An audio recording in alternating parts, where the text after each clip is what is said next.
Welcome to my channel. This is Hot Mess and Hot Glue. My name is Lynn. Now let's have some fun. We've got a total of 8 projects, so getting on with the first one here is going to be a wall hanging. We're going to be using the smallest of these 3 wood rounds that I got at Hobby Lobby.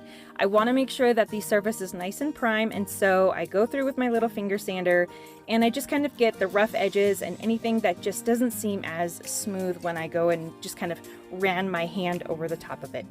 I've never used gel stain before, and I really only used it this time around because I found it at the Dollar Tree. So if you saw my last video where I did a haul, actually that wasn't my last video, but when I did my haul video, I was super excited when I found this. I will say it was the only color they had. It probably wouldn't have been the one that I chose, but I have been wanting a much lighter stain in my arsenal. So giving this a shot, I just didn't care for the application process at first. When I went through with the little sponge, I switched to a brush and I got much better coverage.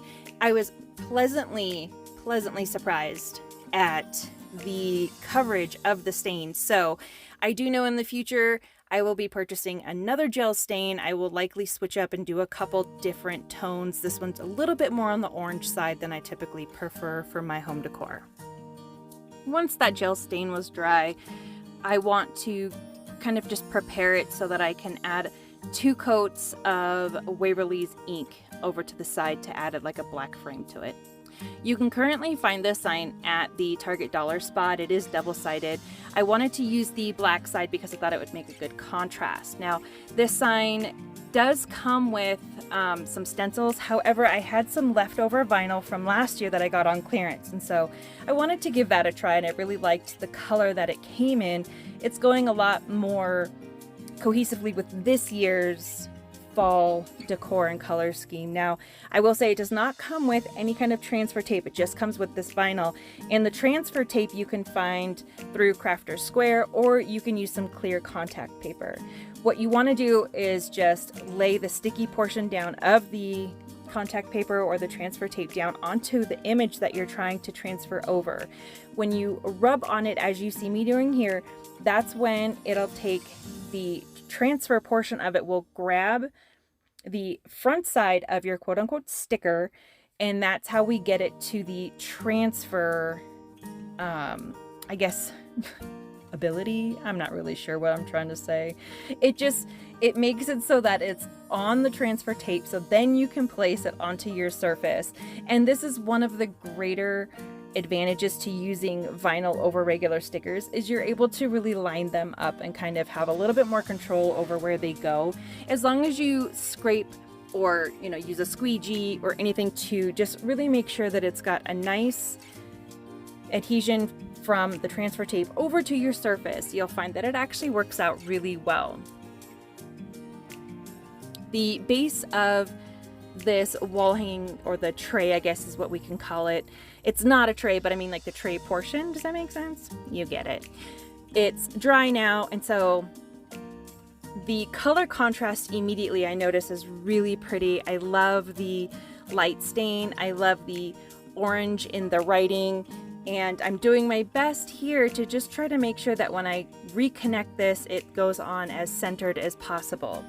When I set it aside to dry, I put several heavy books on top of it just to make sure that it had a little extra weight. And when I did that, apparently I just wasn't careful enough, and it did move a little bit. And so it's no longer perfectly squared and centered as it was when I originally placed it on there. So to make up for that, that's where the greenery is going to go instead of on top, or both a little bit on the sides. We just adapt and overcome, right?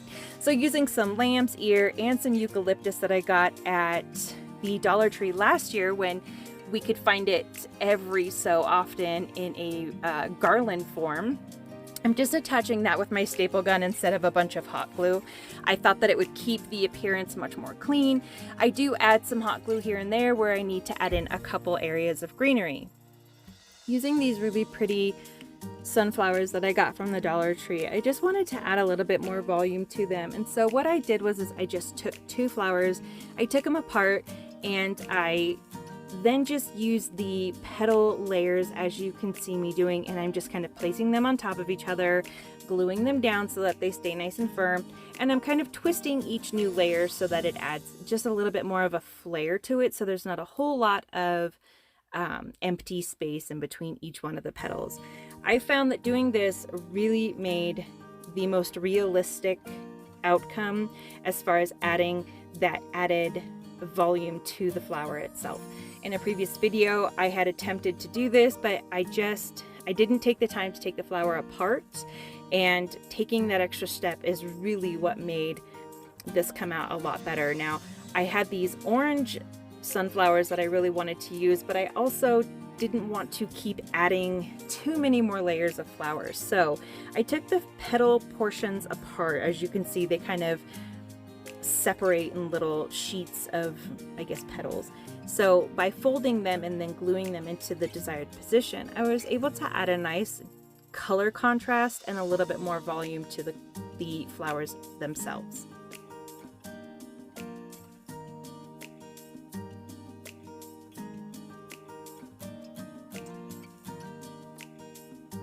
Using a pick from the Dollar Tree, I'm just going to add some color to this little plastic pumpkin. I'm using a combination of fawn, mostly that is concentrated on the stem, a little bit of pumpkin, and then some white mixed in with the pumpkin. Once everything was dry, I went in with just a little bit more white, and I just kind of enhanced some of the texture on the pumpkin itself. This way it wasn't just a flat plastic pumpkin sitting within the floral arrangement that we had just spent so much time putting together.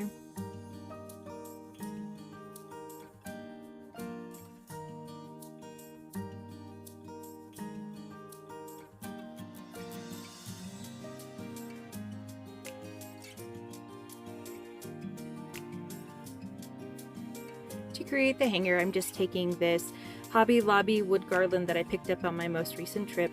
I'm just going to measure out how much of it I need, tie off both ends, and then I'm going to mark on the actual wall hanging where I want to attach them using my staple gun. The end result of this, I think, is just so pretty. I really love the color contrast. I love the buffalo check. I mean, I was so pleased with the way that this came out, and I am so excited to really start fully decorating the house with fall, and this is going to go really great with all of my wall decor.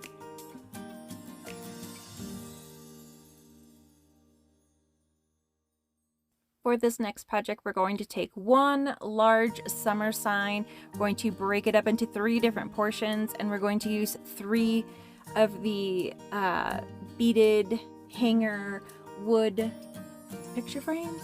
You saw them. I absolutely love these picture frames. I think they are extremely versatile and they're really easy to work with. Really, all you have to do is pop out this back. If you want to continually make it seasonally changed, all you have to do is put maybe a piece of scrapbook paper or just keep tracing out this size of backing. As long as you don't hot glue or staple the backing back on, it's really easy to pop these pictures out of the frames and replace them and use any kind of seasonal or, you know, occasional decor that you want to put in their place. Now, as I was cutting, you can see part of the welcome word I wasn't really able to remove without losing a good portion of the truck's detail. So I just went through with some scrapbook paper and I used my glue stick method, and I put a really pretty little sunflower on just to add a little accent. Now, I will say this was the first time that I've actually used the Dollar Tree brand glue stick because I could not find my normal glue sticks and it did not work. It completely came up. So I had to go back through and redo the sunflower on these. However, it was worth it. Now, I absolutely love this. I have loved that sign since summertime. I just didn't love all the wording. I didn't love the glitter. So being able to make kind of a 3-piece decor out of that one large sign was really fun. I really like this and I can't wait to switch it out and use it year-round, even come Christmas time. We're going to do a very straightforward little pumpkin decor. We're going to take off this little 3D sunflower here, and because I am who I am, initially I just couldn't just throw it in the trash. So I kept it thinking that I might be able to reattach it and use it possibly on the finished product. Now, I will recommend that if you guys want to do this, you can see so much glitter, but I can guarantee you it was 20 times worse in real life. This was not my favorite part. However, the glitter cleaned up okay. It wasn't too terrible. Using some fabric from Walmart, I'm just tracing the outline of this little pumpkin and I'm gonna cut it out. Now, I don't use Mod Podge very often. However, I am renaming Mod Podge. My friend and I were talking this evening and she asked me regarding a different project in a video that's coming up if I used Marge Podge because her autocorrect. And so from now on, I will refer to Mod Podge as Marge. So using a heavy amount of Marge, because I want the Marge to soak through the fabric, I go really heavy on that first layer and then I just kind of smooth it out, and then I go through with another really thick layer of Marge to make sure that we have a nice connection between the two. And what I really like about this technique is once Marge dries, it does leave your product kind of like crispy and hard, and so that's when I go through and I do my final trimming. But it makes it so that when you go to apply anything else on top of it, any embellishments, it's got a really nice hard clean surface to adhere to, and so it's not necessarily just sticking to fabric. This is one of the few times that I will just willingly pull Marge out of the supply closet and actually use it. I'm not the best with it, so I don't use it very often, as you'll see.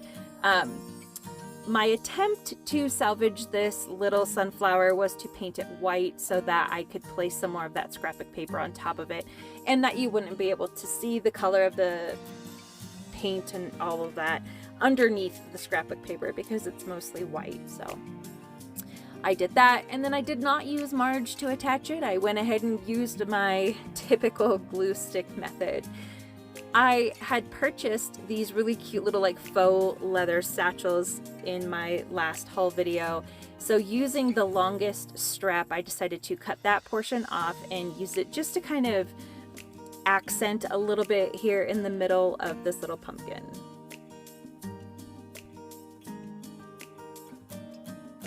This is just a little bit of raffia left over from, I want to say, one of the summer skirts from the Dollar Tree. I get what the hula skirts. I bought several of them just so that I could take them apart and use these little raffia pieces here and there. And you see me struggling with this very simple shoelace bow. Okay, so this is why I don't do bows. So anyway, moving on. Now, for whatever reason, it's always these little details that kind of hold me up in almost any project. I really couldn't decide what I wanted to do. I had this rub-on transfer, which I decided to go with, and I had these really cute stickers that I wanted to use, and there was that little wood cutout, and so I started this project first, but it was actually the last one that I ended up finishing because I just couldn't figure out what it is that I wanted to do with it. I was really pleased with how easily the rub-on transfers from the Dollar Tree transferred onto this little faux leather strap. So it worked out really well. As you can see, I'm still going to kind of fuss and struggle. In the end, I went ahead with just putting stickers onto that little faux leather strap. My whole plan was to keep this as simple and straightforward as possible. I really just wanted to kind of capture its simplicity and just how easy you can take something from the Dollar Tree and really transform it. Now, easy in the respect that if you're not as completely indecisive as I am, it would probably have been a much quicker project. However, like I said, it just took me a lot longer because for whatever reason, I just fussed over all these little details.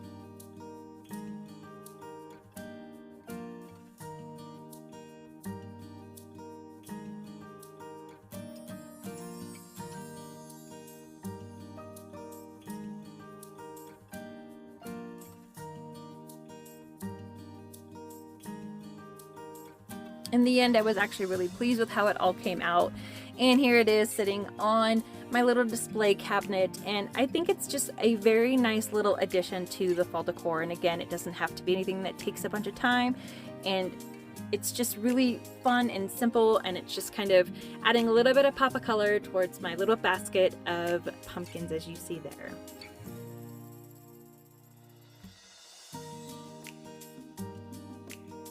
So for this next project, we're just going to use one of these football wreath forms. Now, I used my tin snips and those cut the best, but I was curious to see if just any like regular wire cutters that I had on hand would do the trick, and I really struggled with this. I wanted to see if I had anything that, you know, you didn't need like a specialty tool. I still think that this would have worked if I had like a larger set of wire cutters. I just didn't feel like going and looking for my husband's.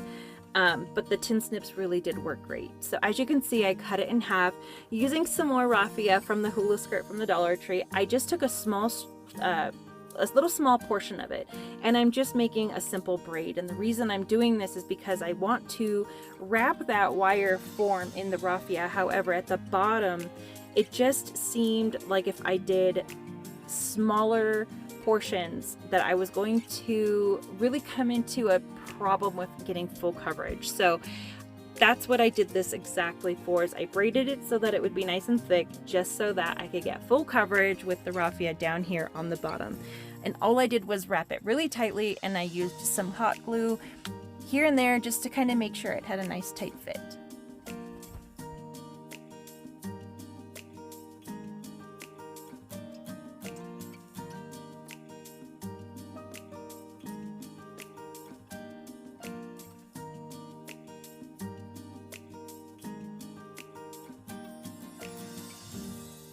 Once the bottom was wrapped, then I just took individual straps and pieces of the raffia, and I wrapped each individual, I don't know, like the wire form, I guess. You can see how it's all covered. And now really all I'm doing is I'm weaving them in and out. And so I've slowed this down just so I can show you exactly what I mean. And it's just over, under, and over, and under. And I do this all the way to the very top of the wreath form. Now this does take some time. I thought it was very relaxing, and I just sat down, I put on some Netflix, and I've been currently watching Chicago MD, and so it's been fun. I listen to that and I craft. And again, you can just see it's just a repetitive over, under, over, under. When you run out of one raffia string, you start a new one and you glue the two together. And like I said, it's not difficult, but it does take some time. So my plan is to make this a hanging planter, as you saw in the beginning. And to create the back of this, I just used some foam board and I traced out the size that I needed, and I used a really really sharp X-Acto knife to cut it out so that I got the shape that I needed. Now, instead of painting it, I just went ahead and used some contact paper that I had on hand. Now, I've had this for a very long time and I'm constantly using it. I prefer to use this instead of craft paper when I'm finishing off the back of my projects. And so that's basically all I did to this, was stick the contact paper onto that foam form. And then once that's all covered and as flat as possible, again, it doesn't have to be perfect because it's the back of this and you really won't see it, but I still wanted it to be nice.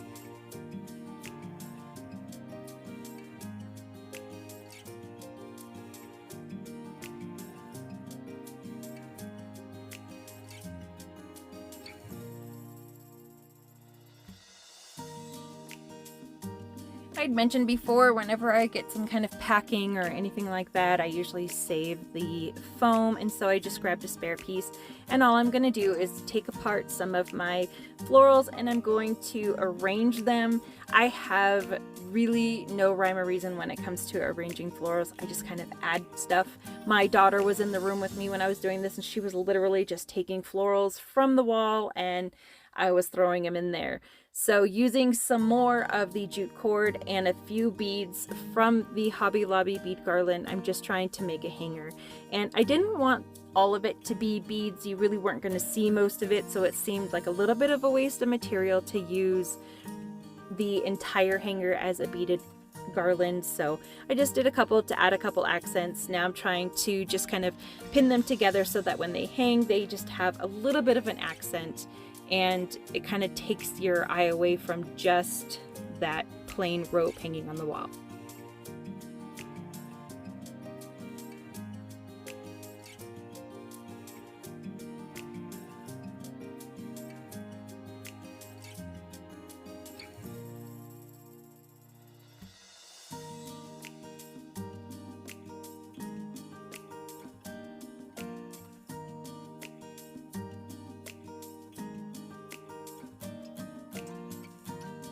And here's the final product. I really enjoyed making this one. It was one that just took a little bit of time to do, but it was so relaxing. And I'm still kind of playing around with the floral arrangements, honestly. I'm not too sure. However, I love, love, love the way that this came out. It looks so good, and I'm excited to be able to switch out the florals. For this next one, I had this leftover piece of decor from the Dollar Tree from when you can see it was the graduation decor setup. And what I'm showing you here is this little like compass that I found at Walmart. I think I paid like $4 or $5 for it. And what it does is it just kind of helps me map out the shape that I want to trace. So now that I have the shape and I can see how it's going to trace that, I can then take that compass over to my paper and I can do the exact same shape onto the scrapbook paper that I want to use to go over this.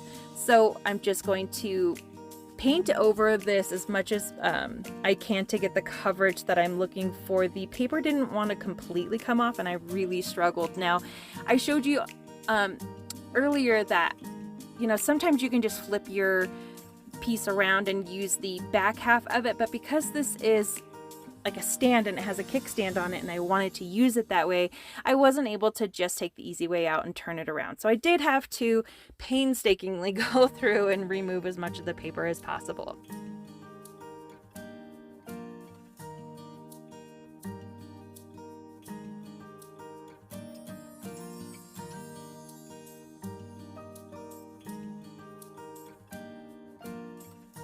Once the chalk paint was dry, there was just a few little raised areas, and so I wanted to just make sure that where I was going to be putting my vinyl, it was going to be as flat and even as possible. So doing a light sanding of this gave me the result that I was looking for. I do try and zoom in so that you can see it, but it is kind of hard to see.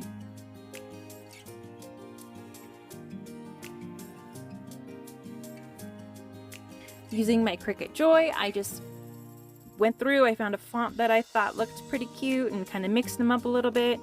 And I'm just going to apply my vinyl to half of the picture here. I wanted to add just a little bit more of that buffalo check paper, and by using the back of my pencil to kind of emboss it, I guess, or just to kind of trace around it, that really helps mark where I need to cut. That way I get a much better, more accurate line. I've been using painter's tape throughout some of these projects until I'm absolutely done and ready. I just want to make sure that nothing moves while it's drying. And once it's dry, I go through and I trim up all of the scrapbook paper, and I cleaned up some of the paint. And I always use a cute little piece of sandpaper. Cute little piece of sandpaper. Anyway, I sealed the project with just some clear wax, and it looked just a little bit boring, so I went through and just added some stitching detail that I think is pretty cute, especially in combination with the buffalo check and the sunflowers.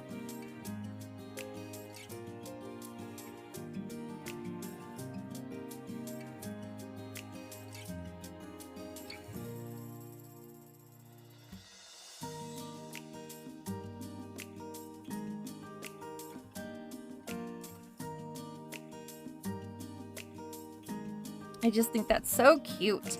In this next project, we're just going to make this little sign. Now, when I was originally making this, I don't know what I did with the footage of the original piece of artwork, but really all it is this buffalo check edged sign. I think it said so many things to be grateful for, and I just kind of wanted to customize it and make it just a little bit more cohesive with the home decor that I was making currently. So using that same scrapbook paper, I attached that with the glue stick onto half of it, and then on the other half I definitely wanted to cover it. Now I had gotten some really fun leather remnants from Hobby Lobby, and so I knew I wanted to use that. However, if you don't have something like that but you still want to cover the picture, you can just paint over it. Now this was still too plain for me, so I tried to add some vinyl, and granted, if I had used some heat transfer vinyl onto the leather, this probably would have been just fine. However, I didn't have any heat transfer vinyl, and I was extremely stubborn, and I just really wanted this to look the way that I had visioned it in my mind. So I did a layer of Mod Podge, or Marge as she's also known, and I still, even with that, I struggled with getting it to stick. And the frame that it came with was a little bit flimsy, so I thought that maybe by adding raffia on the edges would help, and it was a total fail. So luckily I had this white frame on hand, and I was able to attach it all and put it back together. This was so simple, and it was using all just kind of leftover supplies. The vinyl I used was a remnant from the Dollar Tree's white vinyl, which I've been pretty pleased. Again, I think I only struggled with it because it was on leather and I didn't use heat transfer. You guys, thank you so much for clicking on my video and stopping by and looking at all the fun things that I was able to put together for you.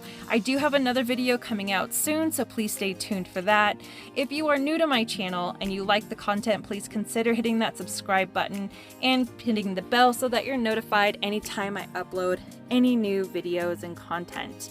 Now, as usual, I would like us to just take one quick moment and think of this. I came across this quote that happiness is just reality minus the expectations. That can hit kind of hard, guys. So take that, think about it, but ultimately, thank you guys so much for watching. I appreciate every single second that you spend with me from the bottom of my heart. Thank you so very much. Until next time.